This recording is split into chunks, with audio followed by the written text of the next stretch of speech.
Naam, mtazamaji wa Trend TV, bwana, naweza kusema kwamba maoni yanazidi kuwa tofauti.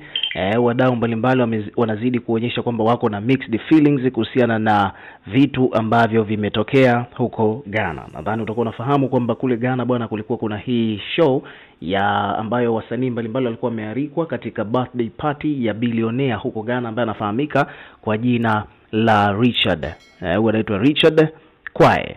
Sasa huyu Richard Kwae bwana amezungumza, huyu Richard Kwae katika party yake amealika wasanii wengi sana wakubwa kutoka Afrika kama vile Diamond, Davido, Stonebwoy, Sarkodie, Ramsey Nouah, yani amewaalika mpaka wasanii wa filamu pia.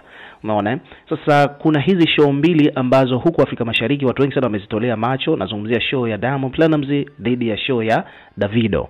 Umeona bwana? Sasa kila mtu amekuwa akizungumza la kwake kwamba Davido ameperform, lakini pia vile vile at the same time Diamond naye pia ameperform. Sasa watu wanajiuliza kwamba je, nani ambaye aliperform vizuri zaidi? Nani ambaye aliimba ngoma zake kali? Nani ambaye alipopanda jukwani kulikuwa kuna vibe la hali ya juu? Nani ambaye alipata ile stage reaction nzuri zaidi kuliko mwenzie? Tunafahamu kwamba hawa ni wasanii wawili tofauti na kila mtu ana style tofauti za nyimbo ambazo amezitoa. Tunafahamu kwamba Davido ana worldwide hit nyingi, Diamond yuko na hit yake ya Komasava, lakini tunafahamu pia Diamond aliperform mpaka Jeje. Umeona nyimbo yake ya Jeje pia aliperform pale katika hii show. Sasa basi, wadau mbalimbali wamekuja kujitokeza na kulizungumzia hilo swala. Kwa mfano, kuna page hapa wamekuja wameripoti, wameandika kwamba moja kati ya habari inayozidi kusambaa kwenye mitandao ya kijamii ni pamoja na sherehe ya bilionea Richard wa huko Ghana, ambapo mastaa wa muziki maarufu wa Afrika walikuwa wamealikwa pamoja na wafanyabiashara wakubwa. Wanasiasa pia walikuwa ni sehemu ya umati huo.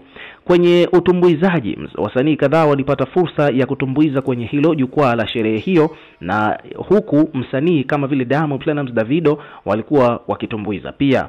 Akizungumza na media tofauti, mdau wa burudani ambaye anafahamika kwa jina la Besto Entertainment amesema kwamba nimefuatilia sherehe ya tukio zima.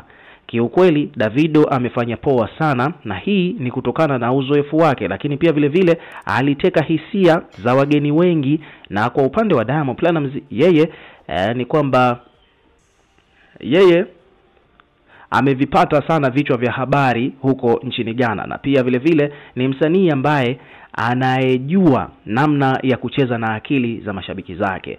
Yani kwamba Davido show yake ilikuwa kali, lakini ukizungumzia mambo ya headline, Diamond aliteka zaidi headline za mitandao na page, blog na media, online media za kule Ghana. Umeona kwa hapa kila mtu amepiga engo yake. Nadhani utakuwa unanielewa nikizungumza hivyo. Kwa wadau ambao wamefuatilia hili tukio, wanakuambia kwamba ukizungumzia show ambazo zimefanyika ni kwamba Davido alikuwa na response nzuri zaidi. Wakati anaimba watu wengi sana walikuwa wanaimba nyimbo za Davido. Unajua Davido akiimba nyimbo zake basi huku mashabiki wengi sana wanazifahamu kwa sababu jamaa ni msanii wa kimataifa.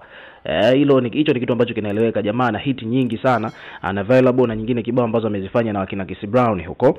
Umeona bwana. Lakini Diamond naye pia tunafahamu kwamba naye pia aliperform. Lakini ukizungumzia swala la kuzungumziwa zaidi mitandaoni, ujio wa Diamond kule kama celebrity ulikuwa ni mkubwa zaidi, lakini show yake haikuwa bomba kama Davido. Davido aliumiza zaidi kwenye show kutokana na uzoefu ambao yuko nao. So it is what it is. Ukiwa kama mdau, weka maoni yako katika comment section, tutakuwa tukisoma na kureplay kila comment, na pia hakikisha una subscribe kwa ajili ya kupata update zaidi.